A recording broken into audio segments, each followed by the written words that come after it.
Second lesson है social infrastructure, education, health, family welfare program etcetera. आ रहा है वॉइस का देखते रहना, अगर ये माइक खराब हो गया है तो बंद कर रहा बीच में। सोशल इंफ्रास्ट्रक्चर पहले बोलते थे इंसान की बेसिक नीड रोटी, कपड़ा और मकान, फूड, क्लोथिंग एंड शेल्टर।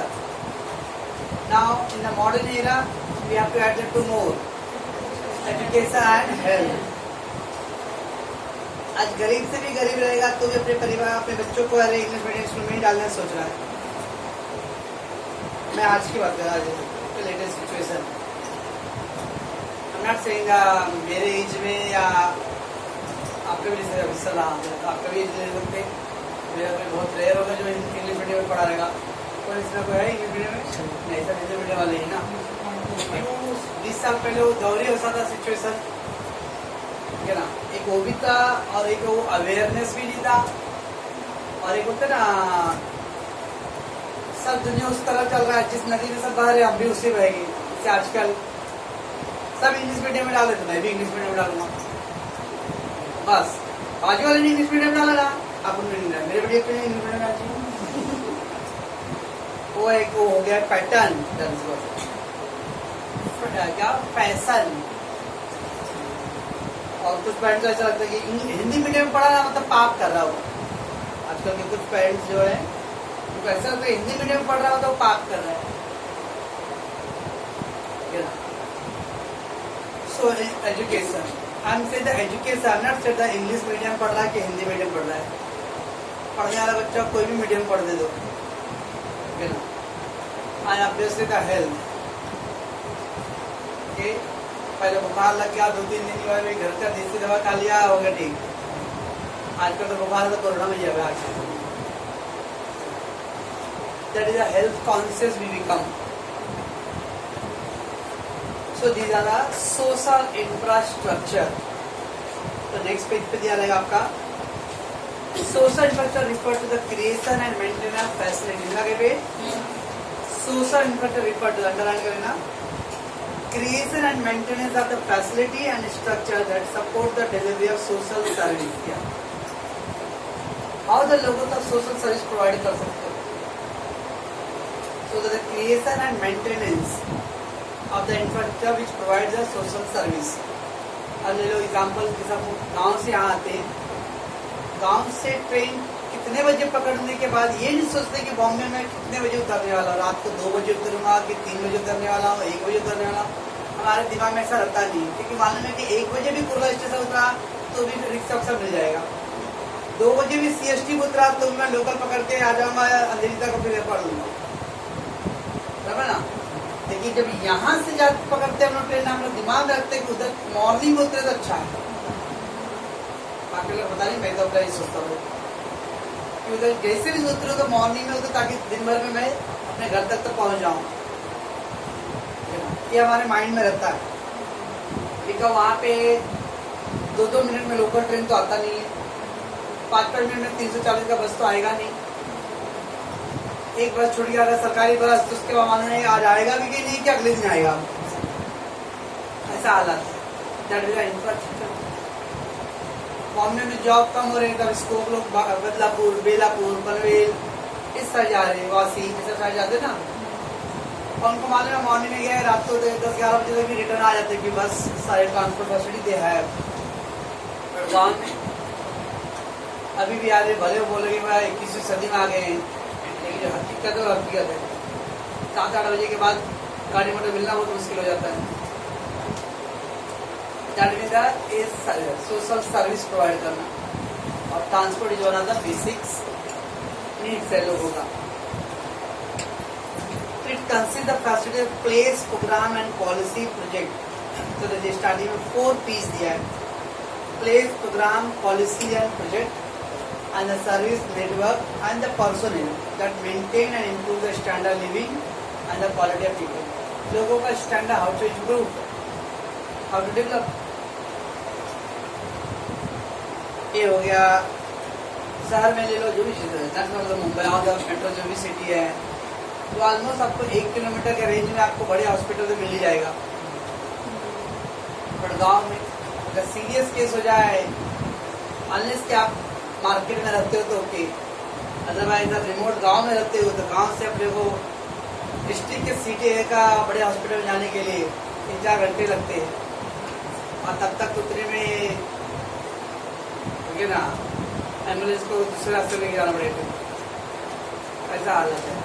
तो देश का तो standard living is the worst in the there. ये क्या था, सोशल इंफ्रास्ट्रक्चर भी है। तो सारी चीजें जो लोगों के स्टैंडर्ड्स को क्या करता हो, इम्प्रूव कर रहा हो। So the place and program and policy and project.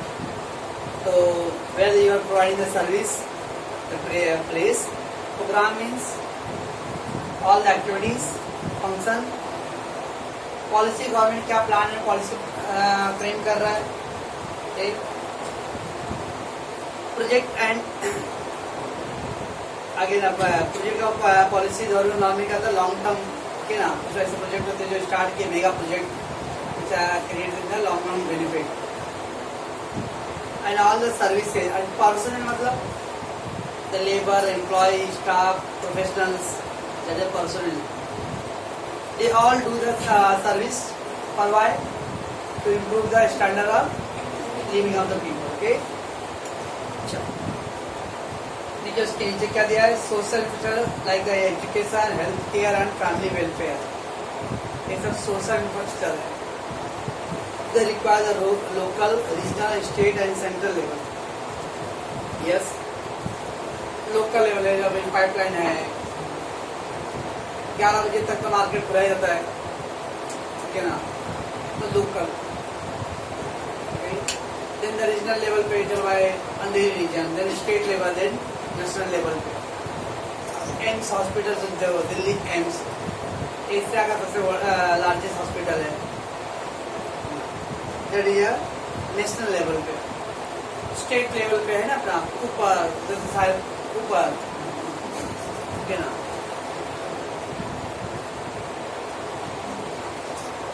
Should I go?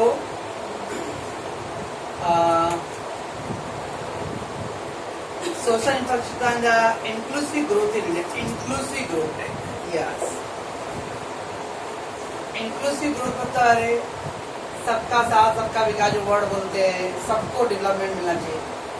Inclusive growth mean everybody should be get benefited, that word होता है इंक्लूसिव ग्रोथ। ठीक, हमारे देश में आजकल एक्सक्लूसिव ग्रोथ है। आजकल मतलब क्या, इन द लास्ट 70 या आजकल क्या बोलूँ मैं, एक्सक्लूसिव ग्रोथ मतलब सम पर्टिकुलर लोगों का ग्रोथ।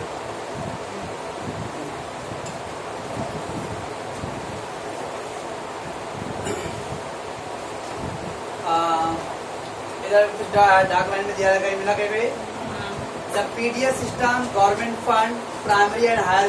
पीडीएस सिस्टम मतलब public system, ration card. PDS system मतलब राशन कार्ड। आप लोग सुनने लगे, अगर गवर्नमेंट में राशन कार्ड बनाना है तो आपको अपना घर, खुद का घर होना चाहिए। अब आप सोचो, जिसका बॉम्बे में खुद का घर हो वो क्या गरीब है, कड़वा सच है।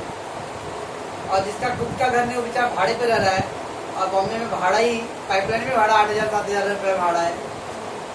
लाइट बिल मिलाऊंगा तो 8-9 हो जाएगा।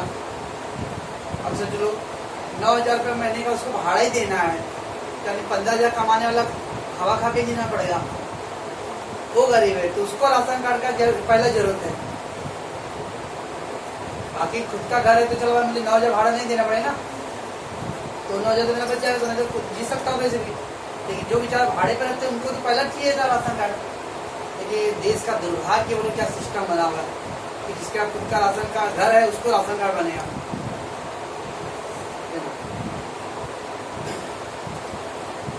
तो PDS system, government funded primary and higher education. Government funded मतलब एडेड बोलते हैं, एडेड कॉलेज और अनएडेड। तो गवर्नमेंट फंडेड मतलब एडेड, तो एडेड कॉलेज में फीस कम होती है, 75% गवर्नमेंट फंड करता है, बच्चों से खाली 25% लेना पड़ता है। Primary and higher education and then health and family welfare in the rural and urban and rural area. Urban मतलब city. Health infrastructure, in urban area much better है, बट रूरल एरिया में बहुत साल आते हैं हमारे क्या बोलते हैं हेल्थ फैसिलिटी, हॉस्पिटल, नर्स, वहाँ का हॉस्पिटल देखो, कंपाउंडर लोग को देख के तो हंसी आता है।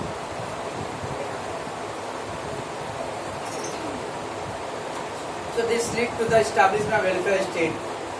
स्टेट में तो गवर्नमेंट, तो ये सारी फैसिलिटी जब रहेगा, PDS, government funded higher and primary education, health facility, ये सब चीज़। अभी मान लो गवर्नमेंट स्कूल, अब 10वीं तक का गवर्नमेंट स्कूल दिखता है, और कॉलेज कौन सा गवर्नमेंट स्कूल है। इंजीनियरिंग कॉलेज भी गवर्नमेंट होते हैं, मेडिकल कॉलेज भी गवर्नमेंट के होते हैं। क्या कहते इतना करप्शन ज़्यादा है ना कि उसमें भी चाहिए तो एडमिशन होगा। या तो आप वो ऑल इंडिया एग्जाम पास करो, टॉप 100 में रैंकिंग लाओ, तो आपको होगा एडमिशन, या तो फिर ये देखिए गवर्नमेंट मेडिकल कॉलेज या इंजीनियरिंग कॉलेज।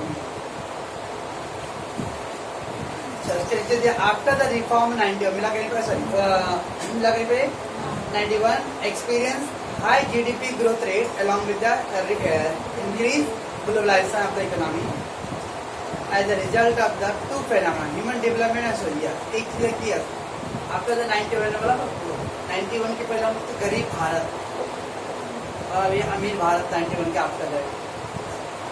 तो 91 के बाद थोड़ा डेवलपमेंट भी होना हुआ स्टार्ट हो गया, और रिफॉर्म्स की वजह से टैक्स अभी कल पड़े थे 300% टैक्स था, तो भी कट डाउन होते गए।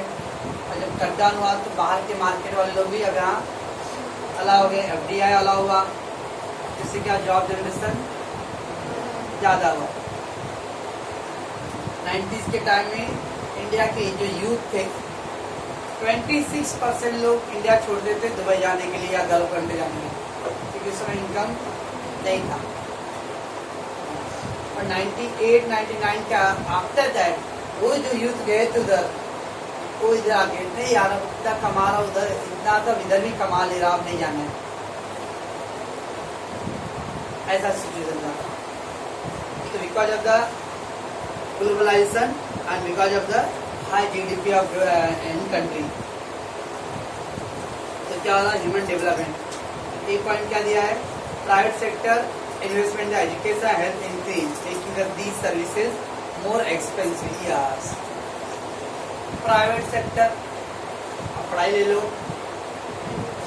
अब हम लोग तो बच्चे चल रहा है छोटे कोचिंग क्लास वाले ओके, लेकिन बड़े बड़े कॉलेज भी तो बढ़ गए, कॉलेज ले लो वो तो एडेड है, फिर भी फीस कितना है, कंपेयर करो तुलानी वर्ष से बढ़ जाएगा फीस, भवन वर्ष से बढ़ जाएगा फीस का तो कंपेयर, जबकि वो ट्रस्ट फंडेड है, गवर्नमेंट फंडेड बढ़ेगा, फिर भी फीस लेते इतना। तो प्राइवेट पार्टिसिपेशन वजह से क्या हुआ, एजुकेशन और महंगे हो गए because of fees. Hospital, government hospital का अगर इंतजार करेंगे अगर कोई पेशेंट सीरियस है तो, क्योंकि वो MRI CT स्कैन करने के लिए भी अपॉइंटमेंट देंगे, ओके ना। बहुत सीरियस है, आपकी पहचान है, सेटिंग है कुछ या नसीब है तो लग गया चांस, नहीं तो सब इसके लिए टाइम निकालो, ये टाइम निकालो, लाइन लगा के रहो वहाँ। तो जब इस तरह से गवर्नमेंट हॉस्पिटल में ये हालत है तो लोग क्या करें, मजबूरी में, जिंदगी तो सबको प्यारा है ना भाई, और जब कर्जा लेके करे कैसे कोशिश तो करेंगे ना कि बचाने उसको, तो लोग प्राइवेट में ट्रीटमेंट लेंगे। फिर प्राइवेट हेल्थ केयर में अनअफोर्डेबल फीस है, चार्जेस है। So education health increase by making these services more expensive. तो although the private sector probably सब क्या है इसके 91 के बाद तो रिफॉर्म तो आए, बट कुछ चीजें जो ज़्यादा इसके जो नेगेटिव एस्पेक्ट थे प्राइवेटाइजेशन वजह से एजुकेशन और हेल्थ दोनों क्या हो काफी महंगा हो गया। Government began to reduce the subsidy and support to the social sector in relative term. Yes, relative term. Relative term मतलब होता है या दो वर्ड होता है, क्या बोलते हैं लोग, एब्सोल्यूट टर्म और रिलेटिव टर्म। तो रिलेटिव टर्म मतलब जिसका इनकम ज़्यादा है उसको कम प्रोवाइड करो, सब्सिडी, पहले सब्सिडी सबको एक लेवल का था। आप लोग देखते रहोगे राशन कार्ड पे जिसके क्या लिखा रहेगा 1,10,000 है, 1,20,000 उसका इनकम है, फैमिली इनकम। तो धीरे धीरे भी गैस रेट मिलना बंद, जिसका LPG गैस का घर में कनेक्शन है तो उसका घास रेट बंद। एक वक्त था जब दोनों चीजें घास रेट भी ले रहे थे हम लोग, बाटला भी था। धीरे धीरे जब बहुत सारे लोग ऐसे हुए या जिसका गैस बाटला है तो उनको घास रेट नहीं मिल रहा। ये सब रिलेटिव टर्म है। घास रेट उनके लिए था जिनको गैस बाटला भी नहीं है। हम लोग सियाने लोग गैस यूज करते हैं, घास रेट कहते हैं, वो सियाने लोग। हम लोग मैं भी आ गया रहेगा, भी आ गया सब है। ऐसा पूरी वजह से मत देख, ना तो मेरे को गैस घास रेट मिलता है और ना तो मैं गैस पर मैं सब्सिडी देता हूँ। ऐसा देख रही है,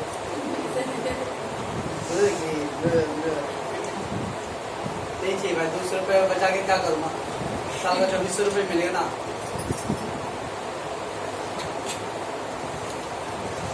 So though the actual expenditure increase, although government ने सब्सिडी रिड्यूस किया, बट स्टिल गवर्नमेंट का एक्सपेंडिचर कम नहीं हुआ। कल हमने देखा था एक्सपेंडिचर गवर्नमेंट का अपने GDP का कितना था, डेप्ट कितना था 48.4 था GDP का डेप्ट मतलब कर्ज था। तो बिकॉज हम लोग क्या कर रहे थे, अनप्रोडक्टिव सेक्टर पे ज्यादा खर्च कर रहे थे, productive and unproductive. We are spending more amount on the unproductive part. C point क्या है, with the reduce role of the public sector, job security in the formal industrial sector came down. Job security पहले याद करो, कुछ रहेगा जो गाँव वाले बच्चे मालूम रहेगा। पहले एक सरकारी नौकरी लग गया मेरा परिवार ना, बस वो जो बोलते हैं साथ कुश्ते बैठ के खाएगा, ये डायलॉग होता था।